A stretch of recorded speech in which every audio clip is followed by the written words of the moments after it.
महा बजट पर महा डिबेट। जी हां, और इसमें खासतौर से अगर हम हेल्थ सेक्टर का जिक्र करें तो हेल्थ सेक्टर में भी एमबीबीएस की सीटें बढ़ाने का जिक्र किया गया। करीब 1,500 से ज्यादा एमबीबीएस की सीटें बढ़ाई जाएंगी। पोस्ट ग्रेजुएशन की सीटें भी चिकित्सा शिक्षा में बढ़ाई जाएंगी। इसके अलावा 25 मेडिकल कॉलेजों के लिए भी बड़ा आवंटन, 400 करोड़ रुपए का आवंटन किया गया है उनकी व्यवस्थाओं को दुरुस्त करने के लिए। इसके अलावा हम अगर शिक्षा की बात करें तो सीएम राइज स्कूल का जिक्र आप बार बार सुनते हैं। 9,000 से ज्यादा सीएम राइज स्कूल नए खोले जाने हैं। बहुत बड़ा बजट इसके लिए भी आवंटित किया गया है। महिलाओं के लिए लाडली बहना योजना का जिक्र भी हाल फिलहाल आप लगातार सुन रहे थे, उसके लिए भी 8,000 करोड़ से ज्यादा का आवंटन किया गया है। जाहिर है कि हर महीने हर महिला के खाते में 1,000 रुपए डाले जाने, वो पैरामीटर अलग होंगे कि जो इस योजना के तहत आएंगी महिलाएं, वो पैरामीटर जरूर अलग होंगे। महिलाओं से जुड़ी और योजनाएं भी हैं, उन योजनाओं पर भी सरकार का फोकस है। लेकिन यह बड़ा महत्वपूर्ण है कि चुनावी साल था, इसलिए सरकार के हाथ हम एक लिहाज से कहें तो बंधे हुए थे।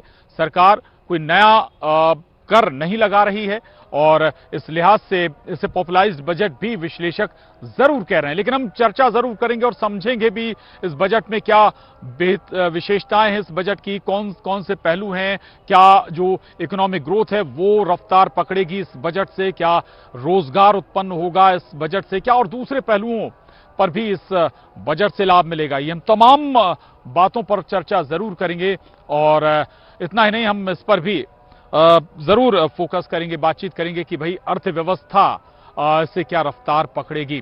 5 खास मेहमान हमारे साथ इस चर्चा में जुड़ रहे हैं। हमारे साथ डॉक्टर मोहन यादव जी हैं, उच्च शिक्षा मंत्री मध्य प्रदेश शासन, बहुत स्वागत है मोहन यादव जी। कमलेश्वर पटेल जी हमारे साथ हैं, पूर्व मंत्री, आपका भी बहुत स्वागत है। वरिष्ठ पत्रकार दिनेश गुप्ता जी हमारे साथ हैं। कपिल होलकर साहब अर्थशास्त्री हमारे साथ मौजूद हैं और साथ ही डॉक्टर रीनू यादव समाज सेवी हमारे साथ मौजूद हैं। आप सभी का बहुत स्वागत है। मोहन यादव जी, पहला सवाल आपसे है। विपक्ष की अपनी राय इस बजट पर हो सकती है, विश्लेषकों की अपनी राय है, राजनीतिक विश्लेषकों की, लेकिन इस बजट को लेकर सरकार का विजन क्या है, एक बार फिर जरूर साफ करिएगा मोहन यादव जी।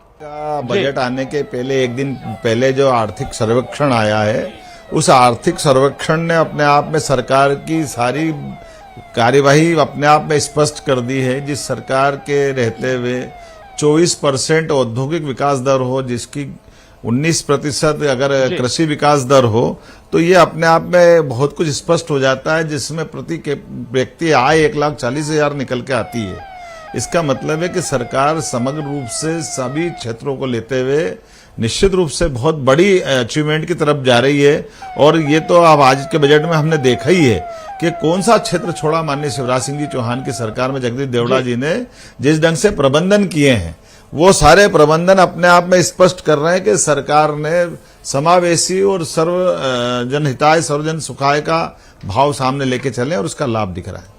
देखिए, पहले से इतने टैक्सेस लगे हुए हैं, अभी कोई गुंजाइश थी क्या टैक्स बढ़ाने की? जी। ये तो चुनावी बजट है और पूरी तरह से कागजी बजट है। इसमें जो प्रावधान किए गए हैं, पिछली बजट का अगर आप देखें तो उनका कितनी इम्प्लीमेंट्स हुआ। 18 साल से तो यही सरकार बजट पेश कर रही है। 18 साल हो गए, हमें तो 15 महीने का काम करने का मौका मिला था। तो इन्होंने पूरे प्रदेश को बर्बाद करने का काम किया है, पूरी अर्थव्यवस्था चौपट करने का काम किया है। आज शिक्षित बेरोजगार भटक रहे हैं, चयनित शिक्षक को भी ज्वाइनिंग नहीं हो रही है। पुलिस में जो भर्तियां हुई हैं उसका भी कोर्ट से रोक लगे। आजकल तो कोर्ट के माध्यम से रोक लगा रहे हैं, जो भी बहुत सारे एमपीपीएससी के एग्जाम से नहीं हुए। हम बेरोजगारों की बात कर रहे हैं। इसी तरह ये हर साल इन्वेस्टर्स मीट करते हैं, कितने इम्प्लीमेंट्स हुए, डाटा पेश करेंगे कि इतने लाख करोड़ रुपए इन्वेस्टर्स यहाँ पे इन्वेस्ट कर रहे हैं और रिजल्ट निकलता है कुछ और। जो भी इंडस्ट्री भी लगी है कांग्रेस के टाइम में, जो लगी है, जो जोन डेवलप हुए थे उसी समय के है, बल्कि गोविंदपुरा वगैरह में तो बहुत सारे इंडस्ट्री बंद हो गई है। कृषि की बात करें तो आज गेहूं 1800 रुपये रेट हो गया है, इसी सरकार के समय हुआ। गैस सिलेंडर का दाम, ये बहनों के लिए बड़ी बड़ी बातें कर रहे हैं, गैस सिलेंडर 1100 रुपये पहले से था घरेलू, अभी 550 रुपये आज फिर भारत सरकार ने बढ़ा दिया।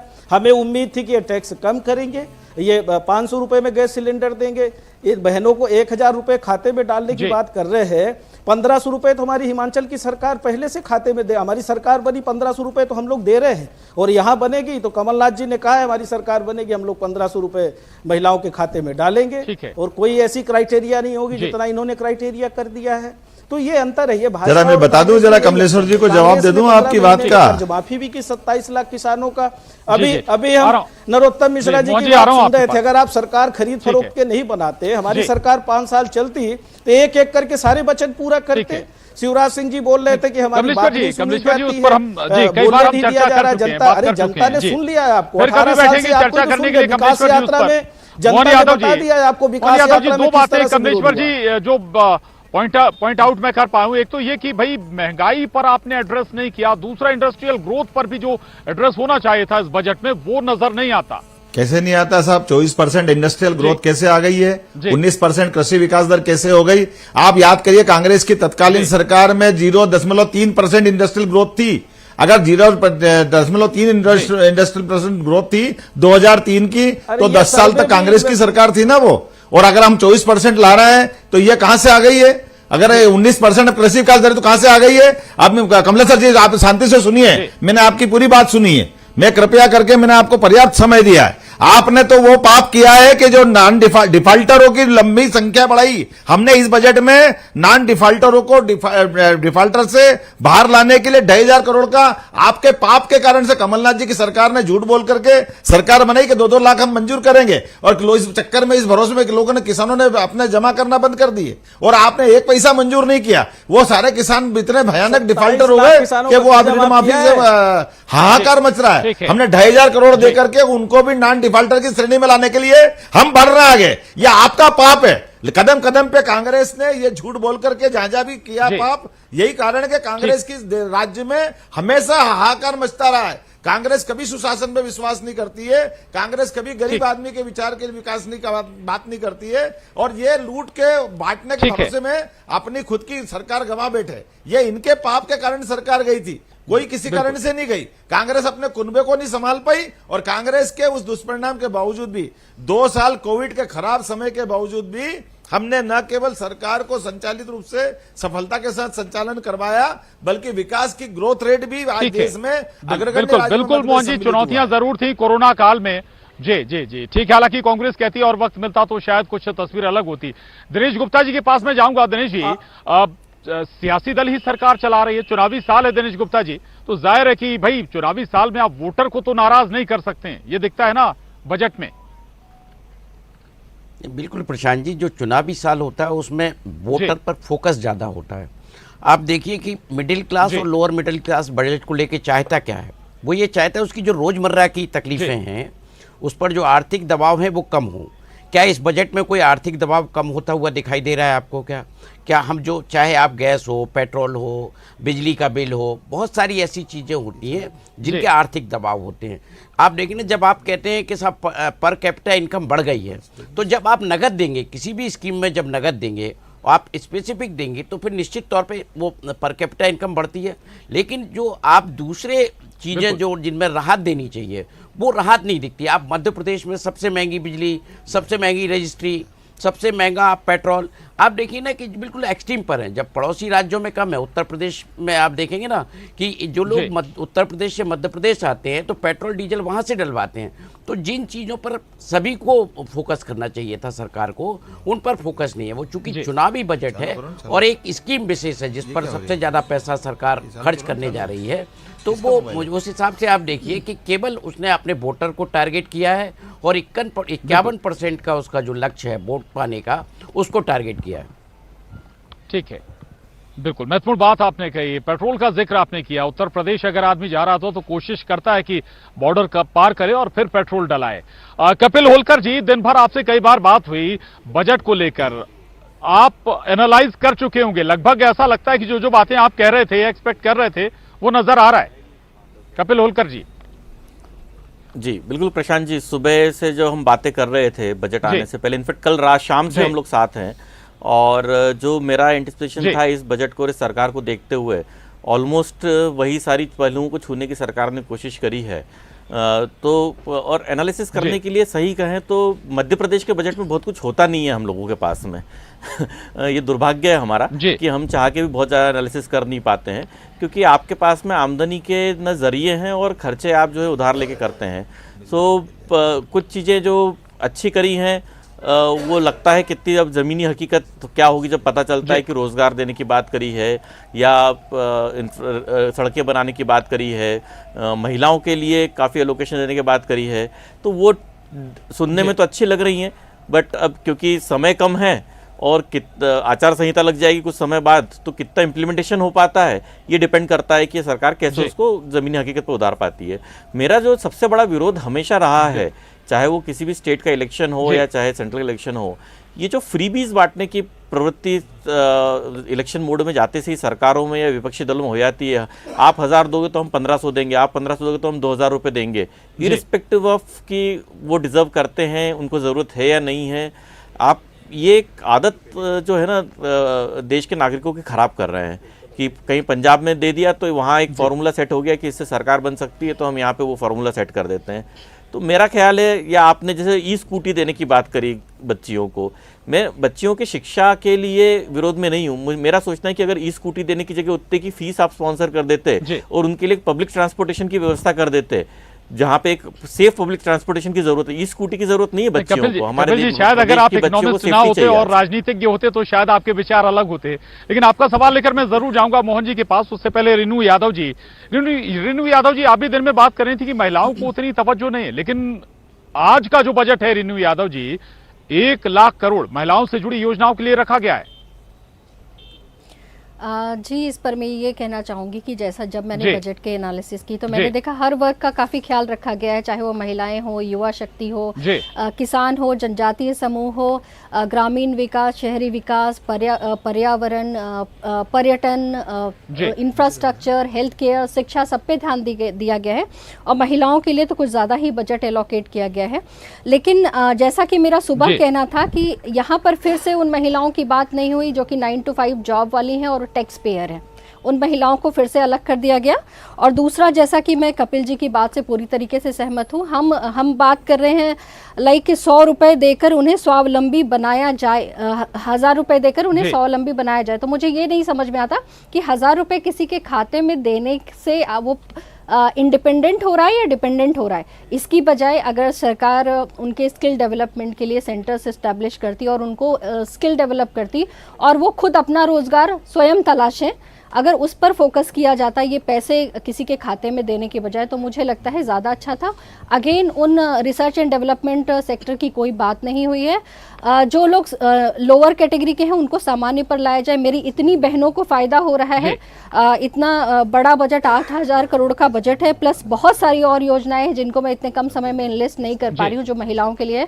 तो मैं बहुत ही खुश हूँ कि मेरी इतनी बहनों को इतना फ़ायदा हो रहा है। लेकिन अगेन उन महिलाओं को अलग कर दिया गया जो कि टैक्स पे हैं, जो रिसर्च एंड डेवलपमेंट में काम कर रही हैं या जो पहले से स्वावलंबी था और उनको भी हैंड होल्डिंग की जरूरत है। तो मेरा अगेन जो मेरा मत सुबह था वही अभी तक, उन महिलाओं को भी तवज्जो मिले।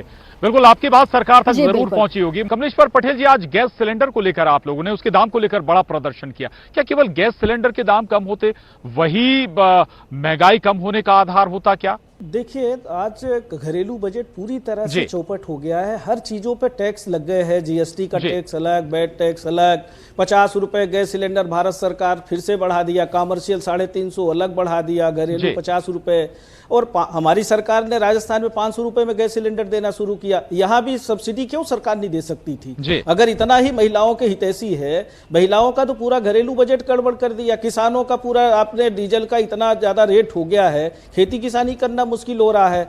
आप खाद का रेट भी बढ़ा दिया, 1.5 गुना बढ़ा दिया, और 50 किलो की बोरी को 45 किलो का कर दिया। बिजली का आप बोल रहे हो कि हम स्मार्ट मीटर के थ्रू बिजली जनरेट करेंगे, बिल भेजेंगे। अरे आपके बिजली के तार में करंट ही नहीं है। आपने टेम्परेरी कनेक्शंस दे दिए थे 2013 के चुनाव में, कई जगह तार टूटे हुए हैं, ट्रांसफार्मर जल जाते हैं तो बदलने का नाम नहीं है। हमारी सरकार थी 1 रुपये की यूनिट बिजली का बिल घरेलू किया था, 10 हार्स पावर तक आधा किया था, ट्रांसफार्मर बनाने की नीति बनाई थी। सरकार बदलते ही सबको बढ़े हुए बिल मिल रहे हैं, लोक अदालत का नोटिस मिल रहा है, जेलों में जाना पड़ रहा है, कुर्कियां हो रही हैं। तो ये सरकार कहती कुछ और है, करती कुछ और है। आज शिक्षा की क्या स्थिति है? 3.5 लाख बच्चे स्कूल छोड़ दिए हैं। सरकारी स्कूलों में बच्चे पढ़ना कम हो रहे हैं, ये चिंता का विषय है। शिक्षक शालाएं हैं, शिक्षक हायर एजुकेशन जो हमारे महाविद्यालय है वहाँ प्रोफेसर्स नहीं है।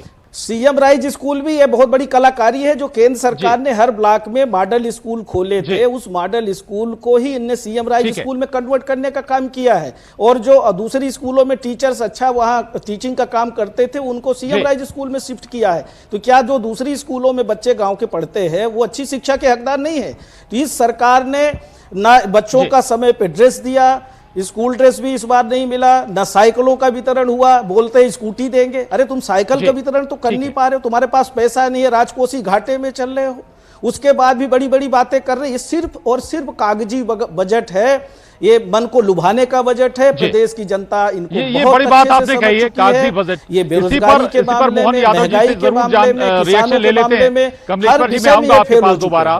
मोहन यादव जी, अनाउंसमेंट बड़े बड़े हैं। कमलेश्वर पटेल जी कह रहे हैं कि कागजी बजट है, आपने साइकिल दी नहीं, ई स्कूटी का आपने अनाउंस कर दिया। कपिल होलकर जी कह रहे हैं कि भाई बेहतर होता आप अकाउंट में पैसे ना डाल के उन्हें सक्षम करते महिलाओं को। मेरा दुर्भाग्य है कि हमारे यहाँ सकारात्मक कांग्रेस अपना भूमिका नहीं अदा कर पा रही है।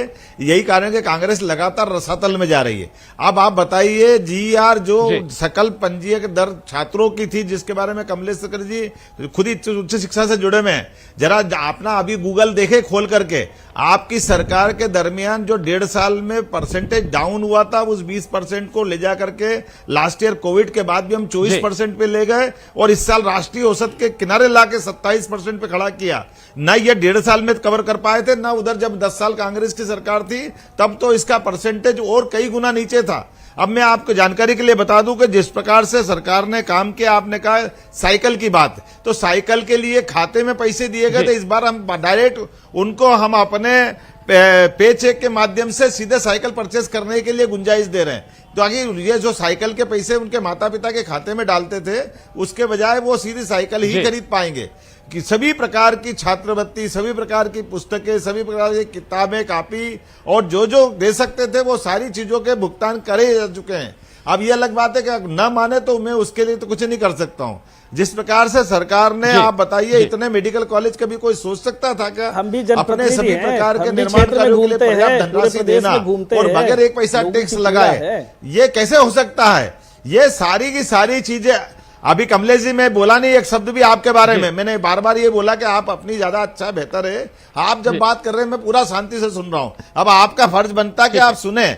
मैं आपके सामने बताना चाहूंगा कि जिस ढंग से सरकार ने मैनेजमेंट किया, मैं कांग्रेस शासित राज्यों की जिनकी ये मॉडल के बारे में बात कर रहे थे कि 84,000 करोड़ का कर्ज कांग्रेस के छत्तीसगढ़ पे है, जो कुल बजट का 87% होता है। इस राजस्थान सरकार जिसकी बड़ी बड़ी बात ये कर रहे हैं, 7,18,000 करोड़ का कर्जा, जिसमें प्रति व्यक्ति 70,000 करोड़ रुपए का कर्ज वहां पर है। और हमारे यहाँ 1,40,000 की आय अगर है तो ये खुली आंखों से देखोगे तो दिखेगा। अन्यथा क्या होगा? इसी प्रकार से मध्यप्रदेश में कर्ज की ब्याज अदायगी 10% से भी कम है। अब आप पूरे देश के कांग्रेस के किसी राज्य का रिकॉर्ड उठा के देख लीजिए, अगर उसका परसेंटेज ये हो तो बता दें। हमारे अपने यहाँ सांस्कृतिक पुनरुत्थान के लिए अकेले वेदांत पीठ के लिए 350 करोड़ बढ़ा हुआ है। आप आर्थिक सर्वेक्षण जैसे है, सब बढ़ा हुआ डाटा आप बता रहे हैं। सच बात ये है कि सब बनावटी है, सारी चीजें बनावटी है। ये सरकार चला चली की वेला में है, इनकी विकास यात्रा भी फेल हो चुकी है जो एक्चुअल है वो बता रहा हूं। ये बजट भी कागजी है, जमीनी हकीकत कुछ भी नहीं है। प्रदेश की जनता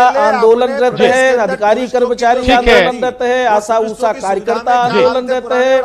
सबके साथ इन्होंने छलावा किया है। कमलेश्वर जी, मोहन यादव जी, ये तो आपने कर्जा माफ करने का घोषणा पत्र में उल्लेख किया था, इनके 17वें नंबर पे था घोषणा पत्र में। आज तक माफ सुन लीजिएगा, एक दूसरे की बात बेहतर होता है। 500 रुपया महीना मिलता था शिक्षकों को, जिनको गुरुजी बोलते थे, उनको 30,000 रुपये महीने की तनख्वाह देने का प्रयास किया है।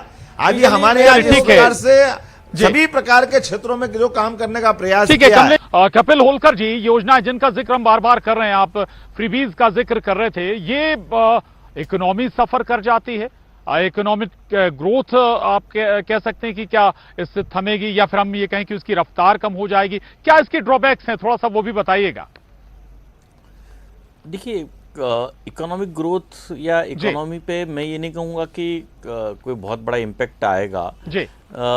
मेरा कंसर्न यहाँ पे ये है कि हम जिस ट्रेंड को फॉलो कर रहे हैं ये ट्रेंड सही नहीं है। मेरा ऐसा मानना है कि कहते हैं कि दान भी देते हुए भी पात्र को देखना चाहिए कि वो व्यक्ति दान पाने का पात्र है या नहीं है। हमारी पुराणों में कहा गया है कि दान देते हुए देखना चाहिए कि जिस व्यक्ति को आप दान दे रहे हो पात्र है कि नहीं उसका। तो रैंडमली आप सबके खाते में डाल दीजिए। एक आप इसको ऐसे देखिए, यूएस में कोविड जब हुआ था तो उन्होंने सबके खातों में $500 से लेकर $1500 डालना चालू कर दिया। उसके कारण क्या हुआ कि एकदम से लोगों के हाथ में पैसा आया और इन्फ्लेशन बढ़ा और इससे महंगाई बढ़ गई। और अब जैसे उन्होंने बंद किया तो लोगों को एकदम परेशानी हो गई। मैं ये एक्सट्रीम एग्जांपल दे रहा हूँ और लोगों ने उसका विरोध करना चालू कर दिया। आप एक बार किसी को फ्रीबीज की आदत डाल देते हैं तो उस आदत को छुड़वाना बहुत मुश्किल होता है, बहुत कठिन होता है। तो यहाँ ये ध्यान देना जरूरी है कि हम अपने राजनीतिक कारणों से जो इस तरह से जो एक्टिविटी करते हैं उसको अगर हम कुछ ऐसा किया जाए कि हम पर्टिकुलर सरकार के पास में थिंक टैंक भी हैं और सरकार के पास में अमला भी है जो इसको क्रियान्वयन पे ला सकता है, कि उनको कैसे हम रोजगार उन्मुखी किया जाए, कैसे उन महिलाओं को आत्मनिर्भर बनाया जाए, कैसे उस पैसे को ऐसा इफेक्टिवली यूज किया जाए जहां पे उनको व्यवस्थित, या आपको देना भी है तो आप आइडेंटिफाई करिए कि कौन वाकई में जरूरतमंद है। मेरा ये मानना है आपको जरूरतमंद को आइडेंटिफाई करके उस तक लाभ पहुंचाइए, ये बहुत जरूरी है। रैंडमाइजेशन करना मुझे लगता है ठीक नहीं है। इन्वेस्टर समिट लगातार चलते हैं, लेकिन बजट में क्या आपको कोई बहुत ऐसा स्ट्रॉन्ग स्टेप दिखता है क्या जिससे रोजगार सृजित हो मध्य प्रदेश में? सरकार प्रयास तो कर रही है। देखिए, सरकार ने जो 1 लाख रोजगार देने की बात करी है, जॉब्स क्रिएट करने की बात करी है, वो इनकी मंशा दिखाता है। साथ में सड़कों की बात करी है, या जो हॉस्पिटल्स बनाने की बात करी है, मेडिकल कॉलेज बनाने की बात करी है, या जो और दूसरे खर्चे कर रही है। मेरा खर्चा किसी की आमदनी, सिंपल सी बात है। तो सरकार जिन मदों में खर्चा करेगी कहीं ना कहीं छोटा मोटा रोजगार तो क्रिएट होगा। बट एक बात और मैं यहाँ कहना चाहूंगा, जो मैं हमेशा अपनी बात रखता हूँ हर वक्त बड़ी बेबाकी से, कि आप जब तक आप देखिए, हमारे देश की समस्या रही कि हम एग्री इकोनॉमी से, सेंट्रल की बात कर रहा हूं मैं, एग्री इकोनॉमी से हम सीधे सर्विस इकोनॉमी पे शिफ्ट हो गए। और हमारे साथ जो चाइना 1981-82 तक हमारी और उनकी स्थिति सेम थी, उन्होंने एग्री इकोनॉमी से मैन्युफैक्चरिंग इकोनॉमी में शिफ्ट हुए और फिर ग्रेजुअली सर्विस पे शिफ्ट हुए। तो हमें भी अपने प्रदेश की भलाई के लिए, बेहतरी के लिए मैन्युफैक्चरिंग को बढ़ावा देना होगा, मैन्युफैक्चरिंग यूनिट्स लगानी होगी। सरकार ने इन्वेस्टर समिट करके उसका प्रयास किया, बट अब आने वाले समय में सरकार उसको कितना भुना पाती है ये हमारे यहाँ के मंत्रियों और अधिकारियों पर डिपेंड करता है कि वो किस तरीके से उसको ला पाते हैं। बट स्थायी रोजगार का सृजन आप केवल और केवल मैन्युफैक्चरिंग यूनिट्स लगा के कर सकते हैं, और वो केंद्र सरकार के प्रयासों से दिख रहा है। केंद्र सरकार के जो प्रयास रहे हैं उसमें आप देखेंगे कि चाइना में 135 इंडस्ट्री बंद हुई, उसका 14% एलोकेशन भारत की कंपनी में आया है। ये 18% 24% वियतनाम में गया है और 14% हमारे भारत में आया है। तो क्या हम उसका कुछ प्रतिशत अपने प्रदेश में ला पा रहे हैं? पहला सवाल। दूसरा सवाल, मेरा यह मानना है कि हमारा प्रदेश ब्रेन ड्रेन से जूझ रहा है। ब्रेन ड्रेन मतलब हमारे यहाँ का जो टैलेंट है वो कहीं ना कहीं दूसरे राज्यों में जा रहा है और वहाँ की इकोनॉमी कंट्रीब्यूट कर रहा है। क्यों? क्योंकि वहाँ पे, यहाँ पे उसके लिए रोजगार के अच्छे रोजगार है नहीं, या उस लेवल के रोजगार नहीं है कि वो अपने आप को वहाँ सेटल कर सके। तो मेरा मानना है कि इसके लिए भी सरकार को एक 5 साल 7 साल का एक विजन बना के आना चाहिए कि हम आपको इस लेवल का एक इंफ्रास्ट्रक्चर क्रिएट कर रहे हैं, मैन्युफैक्चरिंग क्रिएट कर रहे हैं जहां से हम रोजगार दे सकें। जी बिल्कुल, बहुत महत्वपूर्ण बात आपने कही। दो, एक तो ब्रेन ड्रेन ना हो, हमारा टैलेंट दूसरे राज्यों में या अब्रॉड ना जाए, और जो हाई टैलेंटेड हैं। दूसरा, रेणु यादव जी, सवाल महिलाओं का आप कर भी रही थी, और आप कह रही थी कि जो सक्षम महिलाएं हैं, टैक्स पेयर हैं, उनके लिए भी कुछ होना चाहिए। लेकिन सरकार की एक्सपेक्टेशन तो उल्टी होती है कि भाई वो महिलाएं टैक्स भी भरें, दूसरे तरह के सपोर्ट भी करें ताकि इकोनॉमी भी बेहतर चले। सरकार को जो दूसरी योजनाओं में पैसा चाहिए वो महिलाएं दें। जी रेणु जी। जी, मैं आपसे बोलना चाहूंगी कि जो वर्किंग वुमेन होती हैं, जो टैक्स पेयर है, वो बेचारी दोहरी जिंदगी जीती हैं, अपना घर भी संभाल रही हैं, यानी अपना किचन से लेके अपनी घरेलू आर्थिक समस्याओं से भी जूझ रही हैं, प्लस अपने ऑफिस और बाहर जाकर पैसे कमा कर ला रही हैं, यानी कहीं ना कहीं इकोनॉमी में कंट्रीब्यूट कर रही हैं। तो मुझे लगता है कि ऐसी महिलाओं को भी हैंड होल्डिंग की ज़रूरत है कि वो अपना किचन, जैसे किचन अगर मैं बात करूं, घरेलू गैस या रोज़मर्रा की जो ज़िंदगी में चीज़ें यूज़ होती हैं, उनकी प्राइसेस तो कहीं घटने से हो नहीं रही हैं, प्लस पेट्रोल के प्राइसेस लगातार बढ़ रहे हैं। और साथ साथ मैं बोलूँगी, अगर दूसरे सेक्टर में भी जाए, कॉस्मेटिक्स या हेल्थ केयर, और सब चीज़ें महंगी ही होती जा रही हैं, तो वो महिलाएं जो दोहरी चक्की में पिस रही हैं, घर भी संभाल रही हैं, बाहर भी संभाल रही हैं, उनको भी हैंड होल्डिंग की ज़रूरत है। प्लस जैसे कि मैं कपिल जी बता रहे थे, ब्रेन ड्रेन की समस्या ये महिलाओं के साथ भी है। आप देखिए, भारत में एक सर्वे के अनुसार लगभग 35 से 40% महिलाएं इकोनॉमिक एक्टिविटी में कंट्रीब्यूट करती हैं, वही चाइना में 80% महिलाएं इकोनॉमिक। रेणु जी की घर भी संभाल रही हैं, अपनी नौकरी भी देख रही हैं और तमाम दूसरी व्यवस्थाएं भी वो कर रही हैं। बड़े चैलेंजेस उन महिलाओं के सामने भी हैं, लेकिन आज बजट आ गया है और हमने बहुत विस्तार से दिन भर इस बजट पर चर्चा की है। और हालांकि अभी और कुछ 2 दिन 4 दिन हफ्ते भर लगभग लगातार इस पर मंथन चलेगा और निकलेगा कि आखिर इस बजट में है क्या। बहुत शुक्रिया आप सभी खास मेहमानों का, मोहन यादव जी, कमलेश्वर पटेल जी, दिनेश गुप्ता जी, कपिल हुलकर जी, रेणु यादव जी, बहुत धन्यवाद। महाडिबेट में बस इतना ही।